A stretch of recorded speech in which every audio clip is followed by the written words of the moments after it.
Welcome back to Grim Advice with Gretta Myers. You've entered the grimoire with two M's. Let's turn some pages together. Yes, I did not get a video out yesterday. I'm sorry. I'd like to apologize. It was an interesting day. And by the end of it, I was just discouraged and existential and mopey and was like, I don't want to put that on a video. So here we are. Allow me to slate the week for you. Where did we leave off? Okay.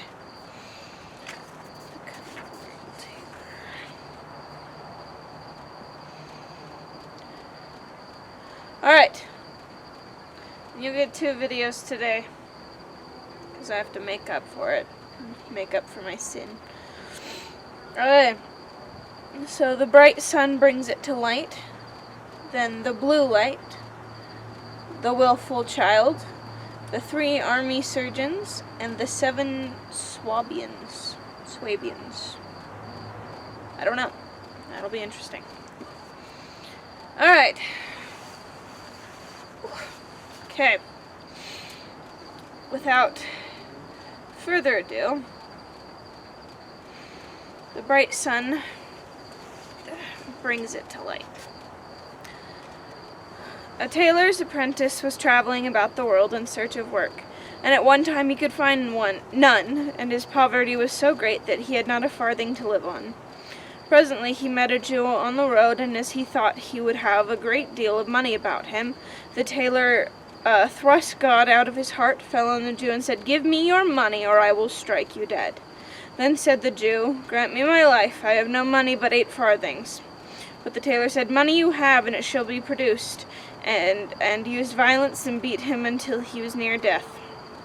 When the Jew was dying, the last words he said were, "The bright sun will bring it to light," and thereupon he died. The tailor's apprentice felt in his pockets and sought for money, but he found nothing but 8 farthings, as the Jew had said. Then he took him up and carried him behind a clump of trees and went onwards to seek work. After he had traveled about a long while, he got work in a town with a master who had a pretty daughter with whom he fell in love, and he married her, and it lived in good and happy wedlock. After a long time, when he and his wife had 2 children, the wife's father and mother died, and the young people kept house alone. One morning, when the husband was sitting on the table before the window, his wife brought him his coffee, and when he poured it out into the saucer and was just going to drink, the sun shone on it, and the reflection gleamed here and there on the wall above and made circles on it. Then the tailor looked up and said, "Yes, it would very much to bring it to light, and cannot." The woman said, "Oh, dear husband, what is that then?" "What do you mean by that?" He answered, "I must not tell you." But she said, "If you love me, you must tell me," and used her most affectionate words, and said that no one should ever know it, and left him no rest. Then he told her how years ago, when he was traveling about seeking work, and quite worn out and penniless, he had killed a Jew, and that in the last agonies of death that the Jew had spoken the words, "The bright sun will bring it to light."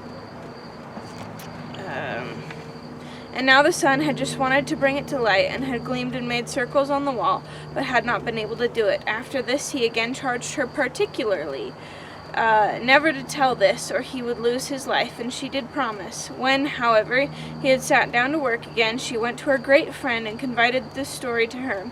But she was never to repeat it to any human being. But before 2 days were over, the whole town knew it, and the tailor was brought to trial and condemned. And thus, after all, the bright sun did bring it to light. What? Okay.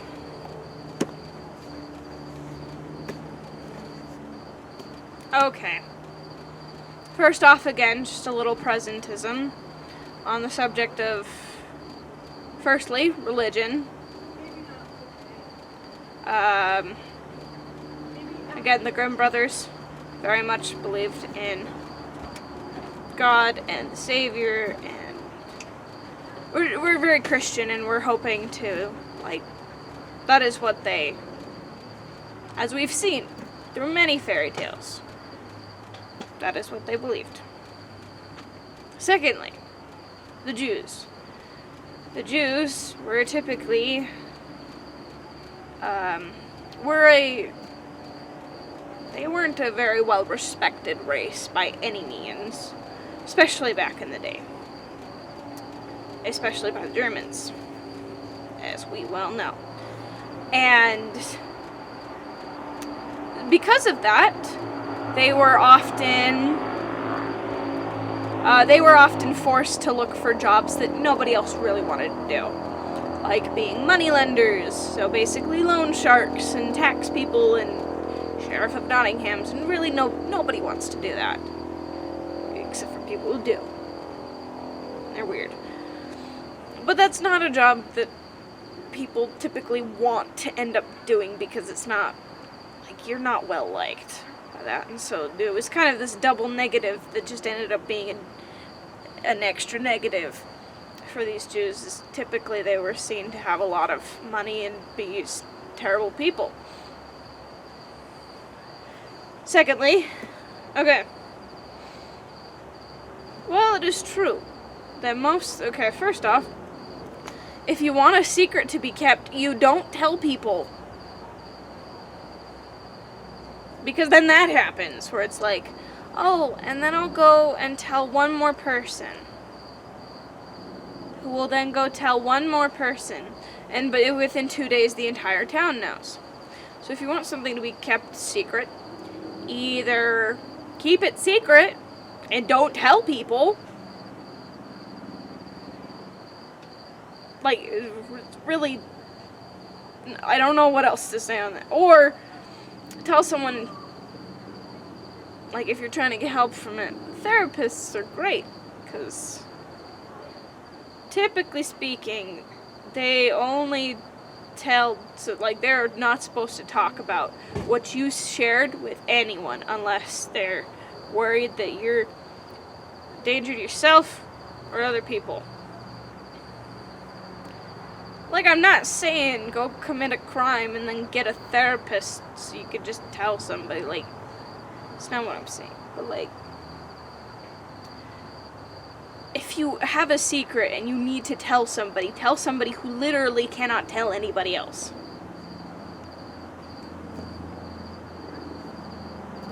I don't know what I'm saying.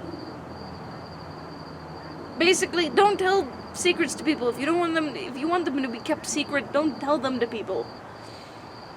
Okay.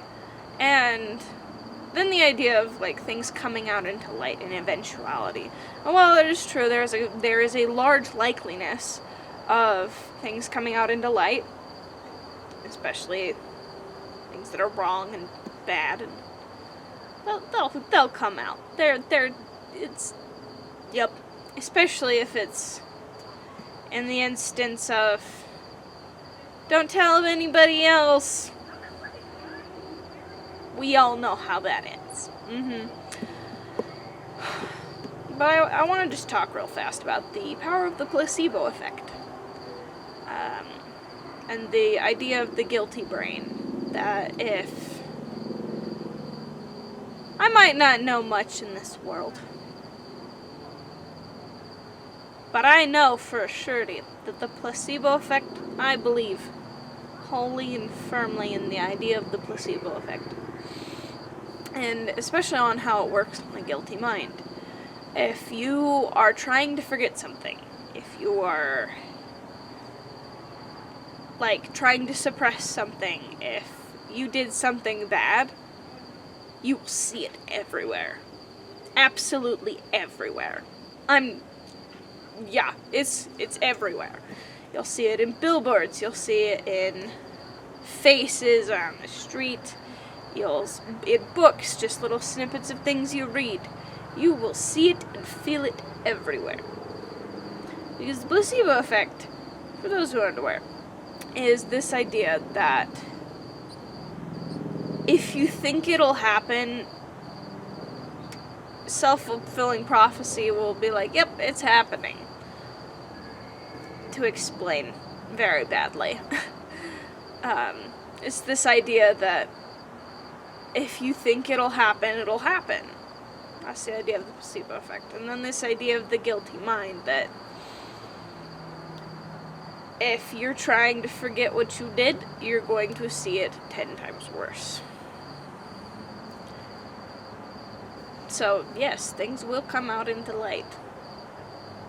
Whether through natural cause or through you see it so much that at some point you break and you're like, can't do it anymore. Don't tell anyone else, but and then the whole town knows. So if you want it secret, you better keep it locked inside. Don't tell anybody else. Alright, my gremlins. Thank you for joining us for another happily ever after, or not so happily ever after. That's up for you to decide, and what you decide is valid, because you're valid. You are. Either way, this is the end for this episode, so tune in later, and we can learn more and turn new pages. Just a sec. Together.